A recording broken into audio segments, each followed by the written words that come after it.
A uno le resulta ya familiar esta exaltación vivida hace años en el Cerro de la Majestad. Es distinta, claro, a como la conoce Quiterio Martínez, que nace en Navalón en el año 1940, dividiendo sus amores entre el Cristo de la Fe, la Virgen de Tejeda y su exaltación, a la que llega a finales de los años 50. Justamente, que la conozco ya hace muchísimos años. La más bonita del mundo mundial. Esta imagen era la más pobre hace años, muchos años, 60 años o menos, o 70. La imagen más pobre, y la imagen, joder. Bueno, Quiterio, ¿en qué momento te enteras de que existe esta hermandad y este paso? Pues esta hermandad y este paso tendría yo 17 años o por ahí, en el 1957, por ahí. Echa cuentas. ¿Y quién te habla de él? ¿Eh? ¿Quién te habla de que existe esto? ¿Cómo lo conoces? Sí, los amigos nos juntamos, porque esta es una hermandad siempre muy pobre. Y éramos jóvenes, los amigos éramos jóvenes. Y pues teníamos ganas de sacar un paso siempre, la gente joven. Y lo único que podíamos sacar era este paso, que costaba un poco llevar el paso este. Porque no había subasta, se le ponía un precio al banzo y faltaban, porque era muy pobre. Y las andas eran un cajón. Hasta hace muy pocos años se hicieron estas andas nuevas, ¿sabes? Seríais muy pobres, pero estas andas costarían Estas sí. Un buen dineral. Las de pobres era un cajón. Cajón, 4 tablas, una para cada lado. ¿Sabes? ¿Y qué has sido, Quiterio? ¿Has sido pancero o nazareno de filas? De todo. Porque si me he tirado aquí yo 60 años, por lo menos 60 años, cuando era joven, luego ya cargar el pancero ya no, porque esto pesa muchísimo siempre. Había veces que hemos llegado aquí cuando se encerraba ahí a ver, ¿cómo se llama esa cuando estuvo aquí el paso? El Mafre, ahí se estuvo encerrando unos años el Santo. Y luego había que subir de ahí para arriba a San Andrés. Que desde ahí a San Andrés, échale canala. ¿Por qué se viste uno aquí en Cuenca de nazareno? Pues no sé, bueno, porque hay que llevar como si fuera, digamos, un uniforme, ¿no? Que en aquella época, pues igual, la túnica era un trapo. Porque la gente se ponía por ahí un trapo que estaba muy arrugoso, porque digo, la gente de este paso ha sido siempre muy pobre. Y llevaba las túnicas, se metían en un cajón hasta el año que viene. Porque digo, espérate que te explique. Ahí estaba en Mafre, eso era un cuartel del ejército. ¿Te suena? Sí. Te suena, no te digo que si te acuerdas porque no. Ahí estaba el cuartel del ejército, el de los soldados. Eso es perfecto. Y ahí se trajo el paso. Luego el paso ha llevado muchas historias. Luego estuvo aquí abajo en un sótano. O sea, aquí abajo, que el cura ya se sacó de aquí, que estaba aquí, se sacó de aquí para hacer la obra esta, la obra de la iglesia esta. ¿Estaba en la iglesia antigua? Sí, exactamente, estaba en la iglesia antigua, que era una iglesia la antigua. Y claro, pues llegamos a la hora de la verdad y había que meter el paso otra vez aquí.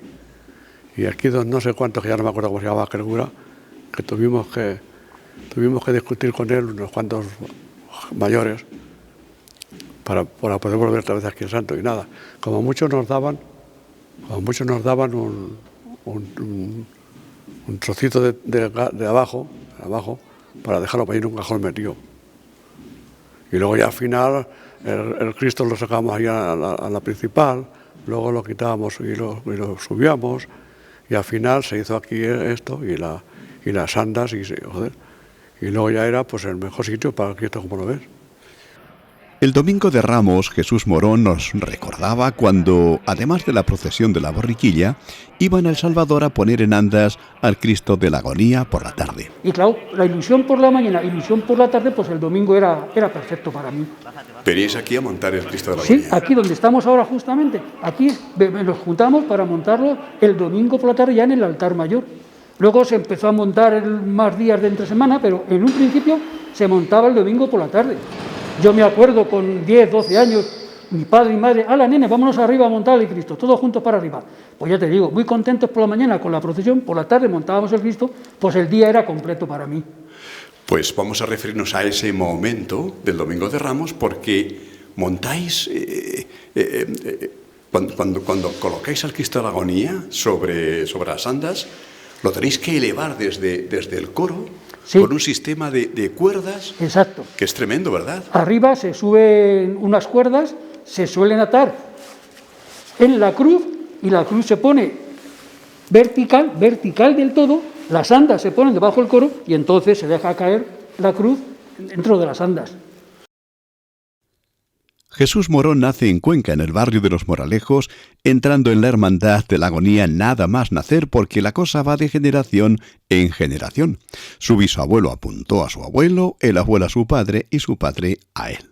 Encima, el Cristo de la Agonía llegó a Cuenca cuando Jesús vino al mundo, en el año 1945. Un encuentro único que Jesús no quiere compartir con ninguna otra hermandad porque se dedica en cuerpo y alma a la suya. Háblanos de los Cristos de la Agonía.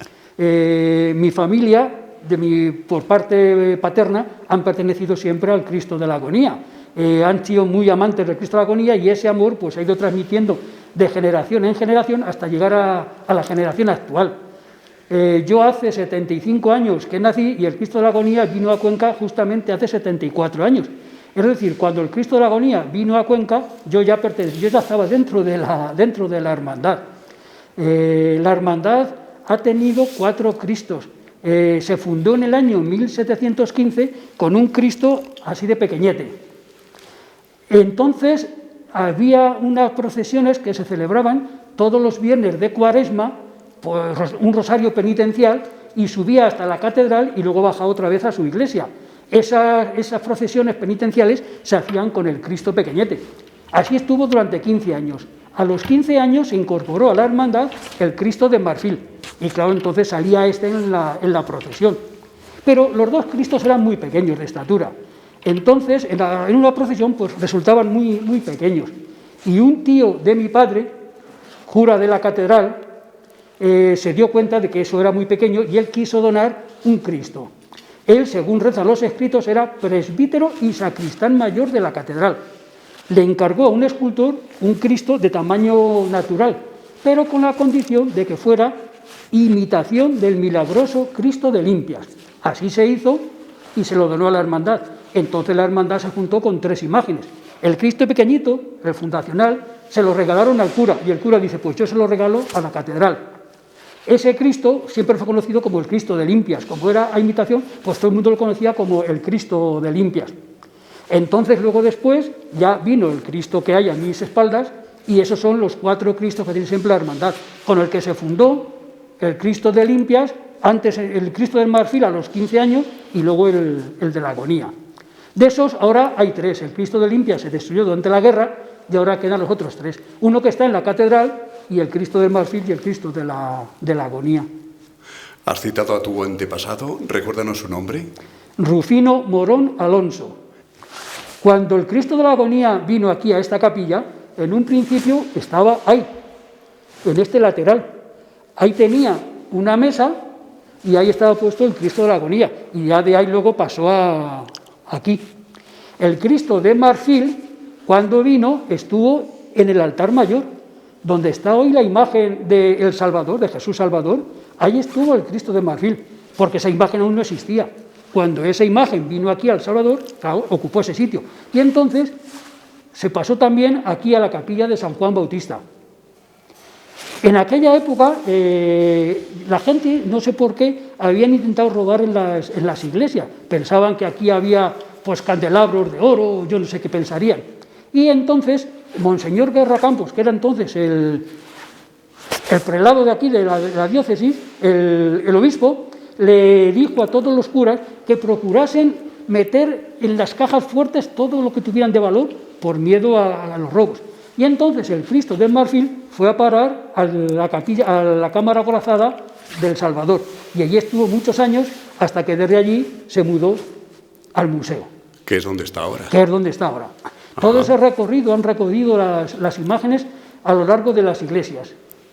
¿Y la historia de la hermandad, Jesús? Bueno, la historia de la hermandad, como digo, se remonta al 1715. Durante la Guerra Civil se pierde todo y cuando acaba la Guerra Civil se empieza a reorganizar otra vez la hermandad y entonces es cuando ya pues, viene el Cristo de la Agonía, entonces aparece el Cristo del Marfil que había sido salvado por una persona que lo había tenido oculto en su casa. La hermandad en aquella época no tenía sede, todo se guardaba en las casas de las camareras. Yo recuerdo mi casa, mi madre, una cómoda así de ancha, unos cajones así de grandes, donde guardaba las capas, las túnicas, las dalmáticas, las juntas. Pues según las actas, mira, se han celebrado juntas aquí, en la sacristía. Se han celebrado juntas en la escuela de Aguirre. Se han celebrado juntas en la escuela de San Antón. Y hasta se han celebrado juntas en casa de algún hermano, que tenía una habitación un poquito grande. Pues claro, que en aquella época las juntas, pues 8 o 10 personas, no habría seguramente mucho más. Ha recorrido muchos sitios a la que ya tenemos una sede como todo el mundo, como todas las hermandades tienen su sede. ¿Y en qué sitio, en qué momento colocabais los bancos en forma de C o de U? Para los cultos. Los cultos. Ahora te hablo de los cultos. Los cultos, para mí, siempre se hizo una novena. Una de las señas de hermandad de las señas de la hermandad era la novena. Nunca se pensó en hacer un triduo, no, siempre una novena.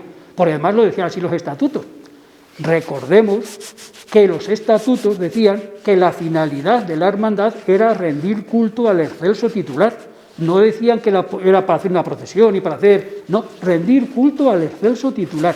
Y entonces el día de la función, según mi abuelo, mi familia antigua, era el día grande de la hermandad. Ese día para ellos era mucho más importante que la procesión, el día de la función. Se ponían los bancos haciendo una U inversa, mirando hacia el altar mayor, y en esos bancos se ponían pues, los hermanos mayores con los cetros y los demás hermanos con una vela, y así hay más espacio pues, para los demás. Entonces se hacía muy distinto. Entonces la función se hacía con 3 curas y 2 monaguillos. El predicador era distinto a los oficiantes, los hermanos mayores iban a la sacristía, sacaban al predicador dentro, a la iglesia, al medio de la iglesia, hacía su reverencia, lo llevaban. Hablamos de una época en que había un púlpito en El Salvador y desde ahí hacía el sermón, o sea, todo entonces en aquella época era muy distinto, ¿verdad?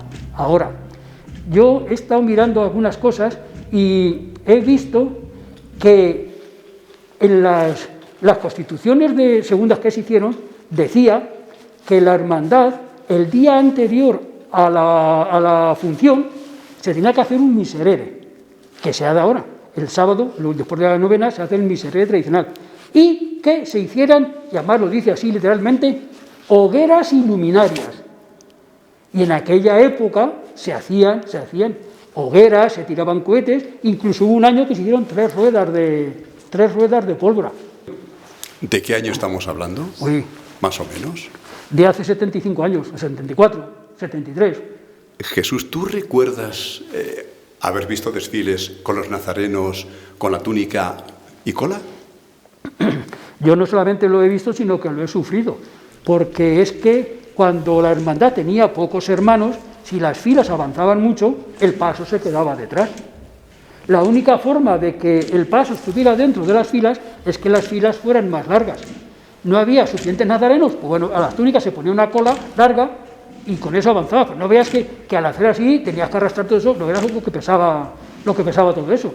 Pero es que en los primeros años de que dijeron, ya no hay que llevar cola, ¿qué hacías? Te la echabas al hombro. Y yo con la cola al hombro he sacado un banzo, hasta que ya por fin dices, bueno, vamos a hacer túnicas nuevas Pero sí, aquello pesaba y mucho, y arrastrar eso era necesario si queremos que las filas se alargasen. Me ha comentado Eduardo Fernández Palomo que coincidía un poco en lo que tú me contabas también en otras ocasiones de la primitiva procesión, la vuestra, en el Calvario, que bajaba por lo que ahora son las Calle Las Torres, bueno, Puerta de Valencia, Calle Las Torres, Carretería y subíais arriba. Exacto. La procesión nuestra empezó saliendo a las 10:30. Después se puso a las 11. Y ahora, cuando el Cristo quiere salir por esa puerta, es la 1 del mediodía. ¿Por qué es eso? Pues porque las procesiones no avanzan con la rapidez que avanzaban antes. Ahora hay mucha más gente en las filas, van más lentas y las procesiones tardan mucho más. Entonces, antes salían hacia abajo, daban la vuelta, subían a la Plaza Mayor y luego bajaban. Lo que sí ahora no sucede, que es un deseo entonces, es que la procesión saliese a las 10:30 o a las 11, a las 4:30 o a las 5 ya se habían cerrado. A mí me daba, yo que sacaba un banco, me daba tiempo de ir a mi casa, descansar, y a las 9 cogía el guión y sacaba bien el entierro. Y ese día hacía 2 procesiones, pero porque en el medio tenía 3 horas para descansar. Hoy no. Hoy sale el entierro cuando esta procesión todavía se está encerrando o no se ha encerrado todavía. Son circunstancias que no se puede hacer nada por ellas. Semana Santa en Cuenca, en el Calvario, en la que fuera casa de don Emilio y hoy sede de la Hermandad del Cristo de la Luz, el de los Espejos, repleta de cosas relacionadas con la Magdalena. Estamos con Jaime Pinar, que si ayer nos hablaba del Ecce-Homo de San Miguel, hoy lo hace del Cristo de la Luz. Que ligeramente nosotros, antes de la guerra, mi familia, mis tíos, que eran tíos, eran hermanos del Cristo de la Luz. Y salían, ¿entiendes? Estoy hablando del año 36 para abajo. Y entonces, en mi casa, ya a partir de que yo tuve 8 años, cuando acabó la guerra, siempre se hablaba de Semana Santa a la hora de comer, porque mis tíos, que eran pintores profesionales, estaban pintando la iglesia del Salvador, en Palacio, la iglesia, en fin, que estaban siempre metidos en cosas de Semana Santa. Y en mi casa a la hora de comer siempre se hablaba de Semana Santa. Y también tengo algunas referencias anteriores a la guerra, si quieres que te cuente algo poca, te lo puedo contar. Sí, porque había una imagen anterior a la guerra civil, sí, pero que fue destruida. Una iglesia que parece ser que en el 1500 y pico, en donde estaba la posada de Santa Luisa, allí había una iglesia de San Tolentino, un convento de San Tolentino, y de allí parece ser que los orígenes de la Semana Santa de Cuenca estaban vinculadas 3 hermandades, una creo que era Jesús de las 6, una Soledad y el Cristo de los Espejos, pero eso es, estamos hablando del 1500 y pico, hasta el 1936, la última Semana Santa, donde vino, vamos a llamarle una barbarie, de destrozar las cosas religiosas sin motivo, porque en fin, podían haber dicho esto no se puede usar, pero en fin, eso hay que pasarlo un poco por encima, se destrozó todo. Y el Cristo, que se supone que tenía 2000 o los años, muy antiguo, el Cristo, pues lo destrozaron. Eso fue en el año 36. Luego estuvimos 3 años en nulos. Y ya en el 39, llegaron las tropas que se llamaban nacionales a Cuenca. El 29 de abril del 39 entraron por San Antón, por Carretería, las tropas que liberaron a Cuenca. Liberaron en teoría, claro. Y entonces, ya a partir de entonces, no hubo Semana Santa porque el miércoles santo y jueves santo pillaron a primeros de abril y no daba tiempo porque eran tiempos muy difíciles y muy penosos para la sociedad en general, por muchas cosas que no merece la pena comentar. Entonces, ya a partir del año 40, yo recuerdo y lo viví, trajeron a Jesús Nazareno del Sisante mutilado, que por cierto volvió a Cuenca hace 4, 8, 10 años, a una procesión especial que hubo, y salió el miércoles santo de la iglesia de San Esteban. Y yo estaba allí, que era un chaval con 8 años y algo, me acuerdo perfectamente. Y luego en el 40, que estamos hablando ya en el 40, empezó a reorganizarse la Semana Santa don Emilio el Saiz Abad, que me parece que tenía una tienda en carretería, y bueno, y mucha gente más de aquella época, gente de origen católico. Pero luego ya, del 41 al 43 o 44, que estamos comentando, la hermandad sacó en procesión un Cristo que se venera de las monjas carmelitas de Cuenca. Antiguamente estaban allá arriba y después se mudaron al convento nuevo, en la carretera de Nuales. Bueno, luego ahora tenemos una pequeña duda, el 44, del Cristo de los Espejos, flamante, del autor Marco Pérez, que es una maravilla. No le tenía, el otro era tan bueno y este era tan bueno como el otro, los dos. Y se está sacando desde entonces. Yo me acuerdo que entonces era un chaval, cuando salía lo primero, íbamos con alpargatas y sin vestir, porque no teníamos túnicas, los de la fila. Yo salía con un farolillo, con un palo y un farolillo que tenía por mi casa, y los nazarenos casi todos no tenían túnica, pero los panceros sí. Bueno, entonces estamos ya entrando en el Cristo Nuevo, y entonces el año que desfiló por primera vez, que tenemos una ligera duda, 44, 45, al llegar, como la procesión iba para la Puerta de Valencia, para Aguirre y Carretería, y al llegar a la Plaza de Cánovas hubo una tormenta enorme con truenos y rayos y todo, y entonces se deshizo la procesión, que se llamaba entonces la procesión de las 11. Bueno, y entonces el Cristo lo tuvimos que refugiar en la posada de Santa Luisa, que existía allí, y como de alto no cabía por la puerta, le tuvieron que echar una lona desde un balcón que había para taparlo. Así pasaron 3 o 4 horas hasta que aquello... Y entonces se reanudó la procesión ya como fuera hasta la Plaza Mayor, a la Catedral. Y los hermanos Nemesio, los hermanos del Moral, que eran unos artistas, como no llevaba luz el Cristo porque salía de día y no se pensaba en que hacía falta, ni había a lo mejor velas, tuvieron que improvisar unas velas como pudieron para por la noche bajar delante del entierro el Viernes Santo. Eso fue la inauguración del Paso Nuevo. Eso lo viví yo, yo estaba allí. O sea, y mi hermano y mis tíos, los Álvaros, que eran maceros entonces, vale. Más. El Cristo de la Luz, entonces, salió en procesión ese día del entierro. Sí. Ajá. Bajó delante del entierro porque quisimos que mandara lo ordenó así. Sí. El obispo, quien fuera. Jaime, cuando suena la marcha El Cristo de la Luz, ¿qué ocurre? ¿Qué sientes?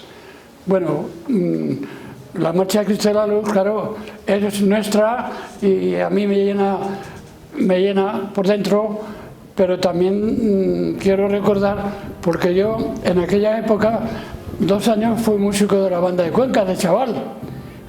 Y entonces yo recuerdo muchas marchas de entonces, que ahora no se tocan algunas, y sí se tocan otras que no me gustan, y como Mecuz, y marchas de esas antiguas propias de Cuenca, que eran muy bonitas.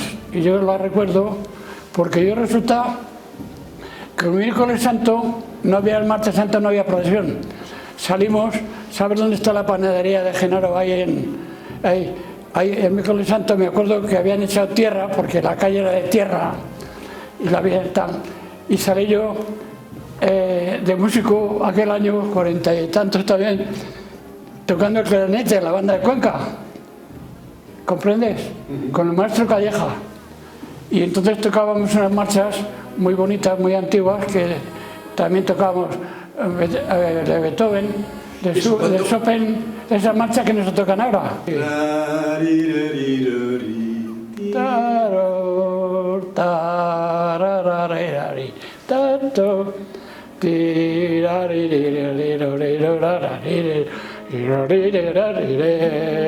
Qué memoria la de Jaime Pinar y qué de pasiones.